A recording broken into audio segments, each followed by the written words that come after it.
You are listening to the Prosper Law Podcast. Learn how to reduce stress, have more time, and make more money. Come on in. I'm Greg McCollum, and I built a 7-figure criminal defense law firm. I formed Prosper Law to show criminal defense law firm owners who are desperate for success how to grow from under $200,000 to $1 million and beyond. Hi, Greg McCollum here with another edition of the Prosper Law Podcast. Thanks for joining me. Today's topic is calendar your way to success. So you can use your calendar to succeed. And maybe that sounds funny or strange or odd. It's cumulative. You use your calendar to do a couple of things. One is to block time, set a boulder so that everything else has to go around it. And it's the difference between doing tasks and doing things that will move you forward. And so I want to avoid busyness. And I make to-do lists usually every day, usually 7 days a week. But I have to be careful that I don't feel like that I accomplished something because I did a lot of tasks. And sometimes we even call them tasky things, like what did you do today or what have you been working on? And I'll say just tasky things, which is another way of saying just busyness. And if you're not careful, the busyness will literally take over your life because there's no end of things to do, and that's just in life. If you don't even have a job, you can spend your day all day in busyness and tasks, and at the end of the day, you feel good about yourself because you got all your to-do list done. And I'm a believer in the to-do list because otherwise, I just forget. There's certain things I need to do. They're not going to change the world, but if I don't do them over a long period of time, they start to add up, and then they create problems. The thing that's important, though, is once you have an idea in your mind of what you want to do and where you want to be, and it's always a good exercise at some point in the year, I usually do it in January, is just write down, the 3 to 5 things, big things that I want to accomplish, so that when I'm sitting at the end of the year in November, December, I can look at whether or not I did those things. And that may be any number of things, implementing a marketing plan in my office, bringing in a set number of new team members. It could be opening a new office in another geographic location. In other aspects of my life, it could be, writing a book. So in January, I want to write a book, and I want the book to be finished that year. And so that's very tangible. So that's on the list. It could be any number of things like that. It could be launching a company. At this point, I want to have that company running where there's proof of concept, where it's an actual business with real customers or in a coaching program, members or something like that. And so those are things that I put on my calendar so that at the end of the year, those are things that I've focused on, and I've either accomplished them or have not accomplished them. But it rides with me in my mind. It's in my brain. Once I put it down on paper, and that's where I put it, I write it on paper on my notepad that I keep. And so I go back and look at it and see, what did I do that? And that causes me and will cause you to do the steps that are necessary. For example, if you're going to write a book, you have to write the book. okay? And so writing a book is really only about half of writing a book. The other half is editing the book, and then having a good editor and somebody that works on it and turns it into a finished product. And then you have the layout and the illustrations, and you're going to want to get people to, endorse you or endorse it, so that when anytime you look at a book, you have to see what other people say about the author. And so that's a part of it, getting that. And then other things like the cover. What's the title of the book? What's the cover? So there's a lot more that goes into it. So in that situation, you say in January, by the end of the year, one of the things I'm going to do, one of my, say, 5 things, is write a book, so that at the end of the year, when the book is finished or almost finished, you accomplished that. Chances are, if you don't write that down, then a year's going to go by and you're going to be thinking, oh, I'd like to write a book, or I should write a book. But you're not going to have written a book because you didn't put it on your calendar. It's often said that if you want to find out what a person or individual's priorities are, the phrase is you look at their calendar and you look at their checkbook. And checkbook now is really kind of an anachronism, because nobody writes checks, I don't think. Look, we don't really write checks. I have some checkbooks, but they're rarely used.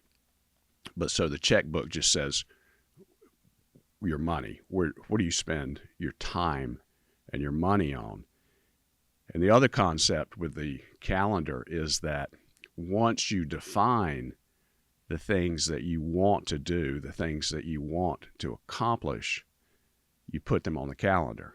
And I have a calendar that goes out 18 months. And after, 12 months or something, or 6 months have passed, I take the old pages out. I keep them, but I take them out so that it's always forward looking, so that if I want to do something, it could be anything, it goes on the calendar.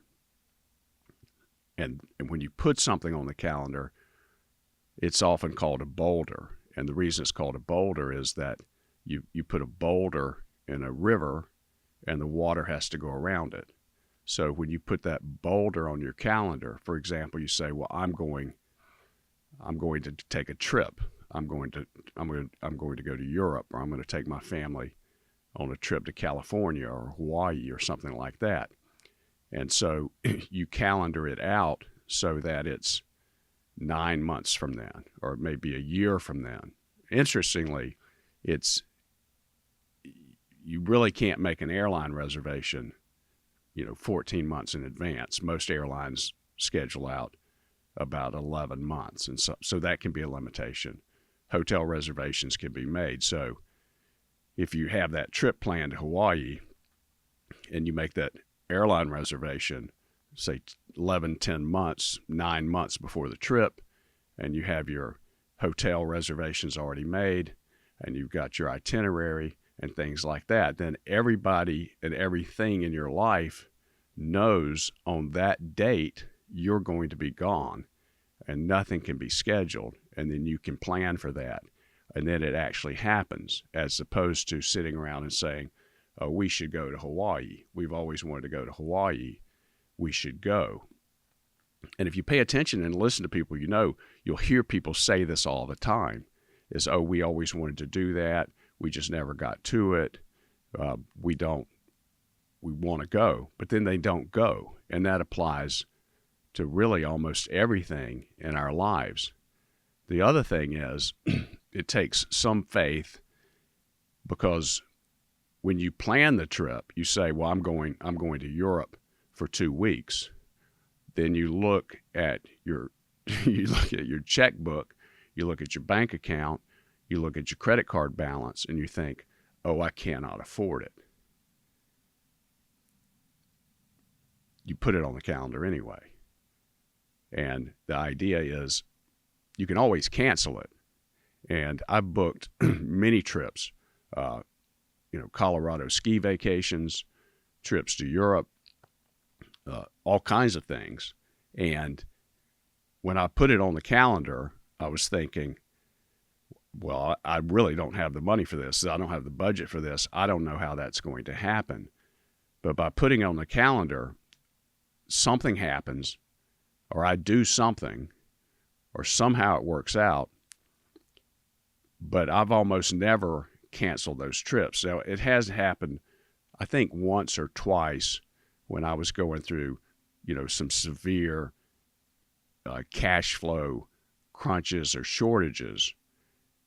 But really, even in those situations, it was really more because I had people in my life that were so fearful, they talked me into canceling it.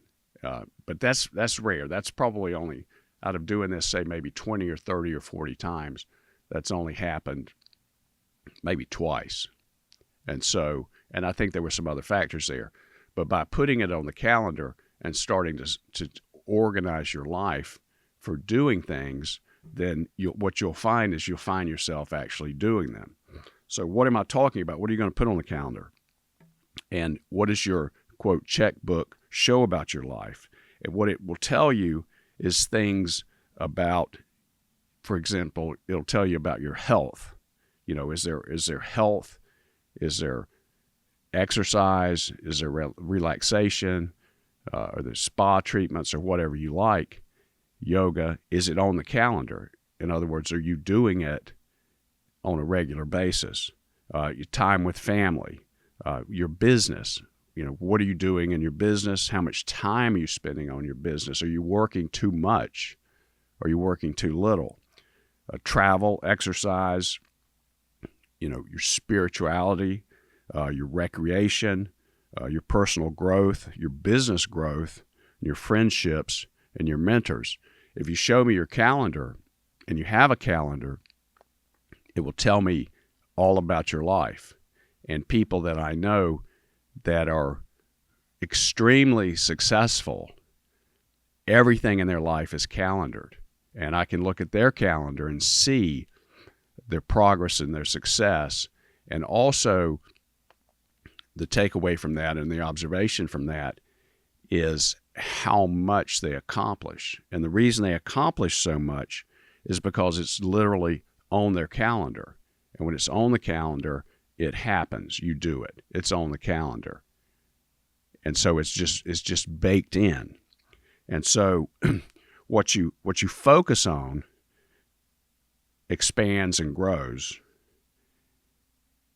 And so if you look at your life right now and you own a law firm, you own a criminal defense law firm, and you want that law firm to grow, you want that law firm to be bigger, maybe you want to double the size of your law firm in 3 years, say, it needs to be on the calendar.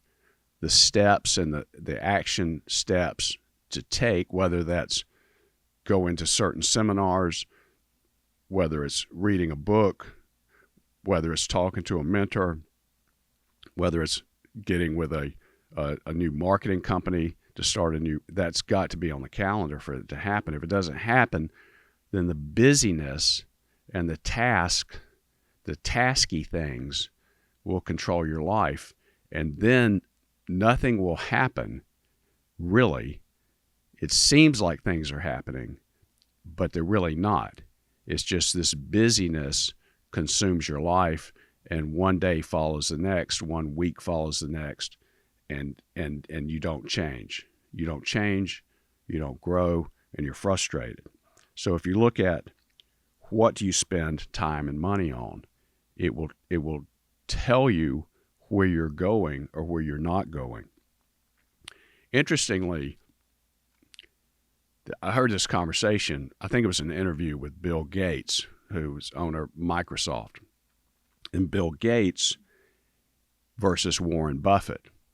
And Bill Gates had a calendar where he said all day, every day was filled with meetings and things that he knew he had to do. He knew that this is what successful people do, that the busier their calendar, the busier his calendar is, the more likely he is to succeed.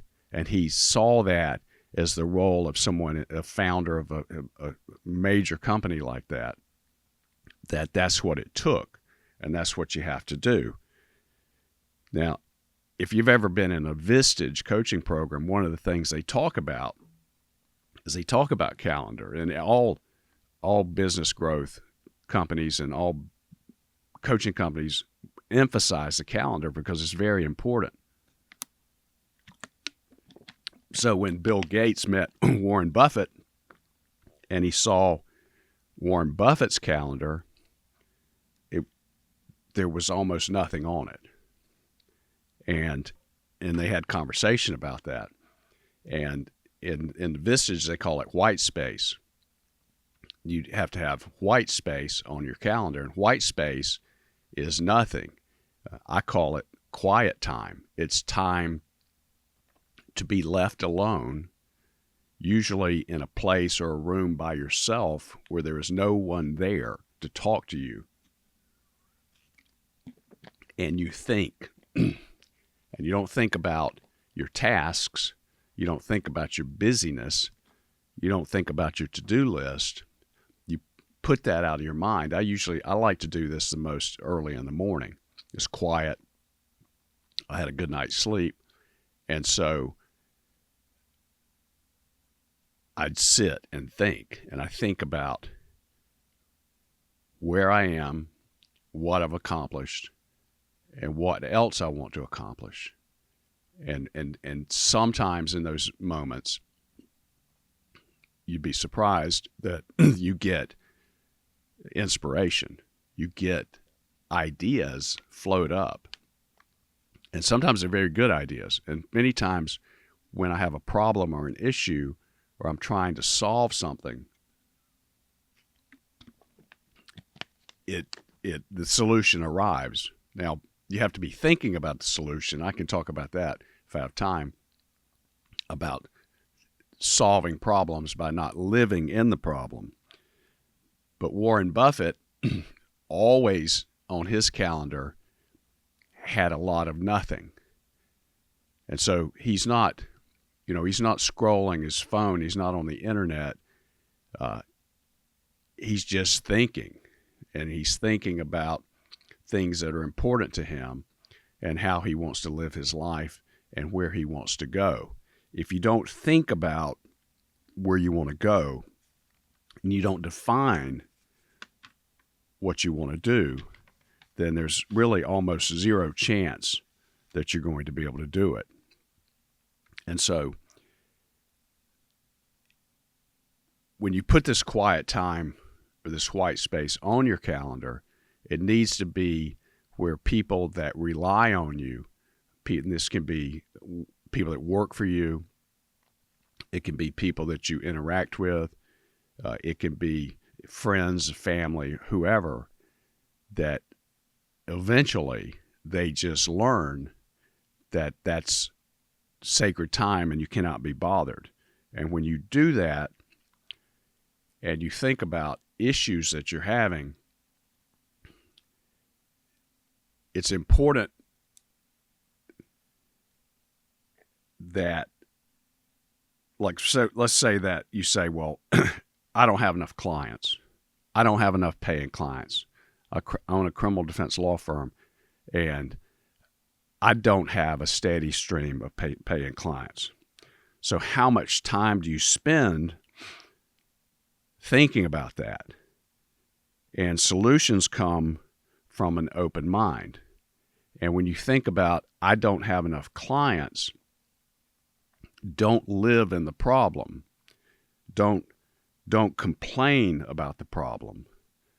Don't tell other people you don't have enough clients and then trigger that negative conversation where they say, well, I don't have enough clients either. There are too many lawyers. Nobody has any money. It's never going to work.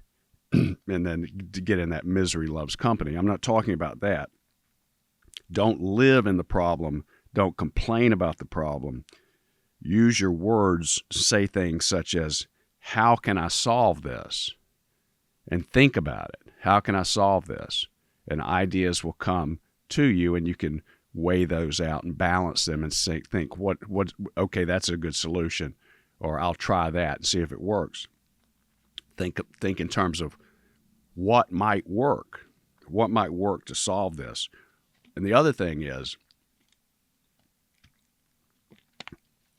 ask yourself, who, not what, who might know a solution for this? Because people that have a solution or know a solution are out there, and they could be other people that have solved the problem. It could be a business coach. It could be a marketing company. It could be any number of people. So then you calendar that. Say, well, okay, I'm not going to do it today. I'm not going to spontaneously call somebody and have this long conversation. I'm going to notify the person that sets my calendar. This is what I'm going to do. And I'm going to sit, when I finish the quiet time, I'm going to send an email or text or something and say, hey, the person that does this for me, her name is Taylor. Hey, Taylor, set up an appointment with this person later this week or next week on a specific time. I'm never going to tell her set an appointment. In my calendar, they know when to set appointments because it shows exactly when I'm working in the business. And so they pull up my calendar, and there it is. They know what time slots are available. If I have a specific time in mind, I'll say, set it at this time on this day or that day. Or maybe I give them 3 days. And that's where it's going. And it may be a week from now. It may be 2 weeks from now, usually within those periods of time. And so now that's set. I don't have to think about it anymore because I'm going to have that conversation or that meeting with that person in the future. Now I think about something else. What's something else that I need to deal with? So use your words. How can I solve this? Who can help me with this? And start seeking and be open. The other thing you want to do is control your first reaction and control negative emotions. If you have an issue that's going on, many times I know with me, and I don't know if I'm just a naturally negative person or not, or if everyone is, but many times when I have an issue, my first reaction is really not a mental reaction, it's a physical reaction. It's a fear and anxiety reaction. And there have been many times when I've been in situations like, for example, when I've had a payroll crash where I'm looking at it, is people get paid on Friday, I'm looking at it as Wednesday. There's no hope for money coming in. We don't have enough money. Okay, and so I'd have this surge of negative emotion, the panic, and those chemicals, I think it's cortisol, and these things that run through your body that if you do it enough, it'll age you and kill you. But try to step out of that negative emotion and think solution. And I've done this a couple of times, and I honestly can't even remember how I solved it.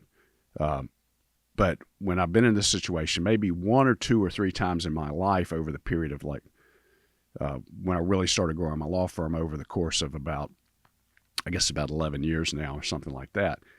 But somehow it got solved. And I don't know how. I could probably think back about it. But I sought out some advice from people that I just happened to own multi-million-dollar companies. Talked to them about it, talked to how they dealt with it. They gave me some solutions, and it passed. I lived through it. There was another example recently where I was talking to this lawyer that I've been trying to recruit. I'm always recruiting lawyers, and that takes time too, because there's a certain type of lawyer with a certain level of experience and a certain attitude about what we want to accomplish, because I want them to want to work for my law firm, and I want them to be on the same page with me. And I was having this conversation with one lawyer, and when we talked about salary,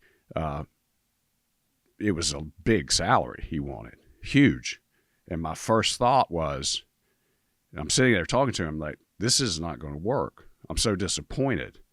I love this guy, but he wants way too much money. But I didn't react. I didn't say anything. I didn't say the meeting's over, though that's what I was thinking. I didn't say, this will never work. Sorry I wasted your time. I just let it pass over me.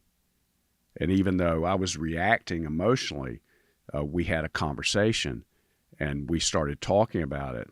And I said, well, how do you think we could pay you that much? How do you think that would work? And we started talking about solutions. And without getting into the specifics of it, I'm pretty sure that pretty certain now that the solution we were working on will work and that he will be able to make the money that he wants to make, which is also another lesson because he's asking and telling me what he wants. And even though it seems like a ridiculous number, I think it's going to work. So when you look at what you want your life to look like, what you want it to be, I can't remember the book. There's some business book I read where they talk about BHAGs, which is an acronym for big, hairy, audacious goals. And so when you think about what you want to do, don't limit yourself. When you think about the life you want to live, when you think about the law firm you want to build, when you think about the trips you want to take, it's a wish list. So don't limit it. If it seems impossible, it makes you scared, then that's probably good. So don't limit yourself when you do this. Think about what you want to do. Now, you may go back later and go, I can't, this isn't going to work. So you can adjust it later. But put it out there. And I would encourage you to just go and look at your calendar. And is your calendar designed for growth? In other words, if you do the things on your calendar over the next year, are you going to either be where you want to be or be a lot closer to where you want to be, or at least significantly moving in that direction? Or is it filled with tasky things? Is it filled with tasks? Is it filled with busyness? Because to get somewhere that you want to go, you have to focus on it. You have to have the concept of it. It has to be a desire. And then once you write down the desire and you have a time frame for it, then it's a situation of looking at your calendar and starting to fill in the steps. And so if you do that, amazingly, this works. It works pretty good. I don't think there's any other way to do it. There's a saying that people overestimate what they can accomplish in a year and underestimate by a lot what they can accomplish in 10 years. So look at your calendar, look at where you spend your money, set the goals, set the wish list, and put some boulders in your calendar. Carve out some quiet time, some sacred time, some white space on your calendar, and use your calendar to cause and build your own success. Thank you for listening. I hope you enjoyed the podcast. I'll see you next time. If you want to know more, go to prosperatlaw.com. We show criminal defense law firm owners how to reduce stress, have more free time, and make more money. Thanks for listening.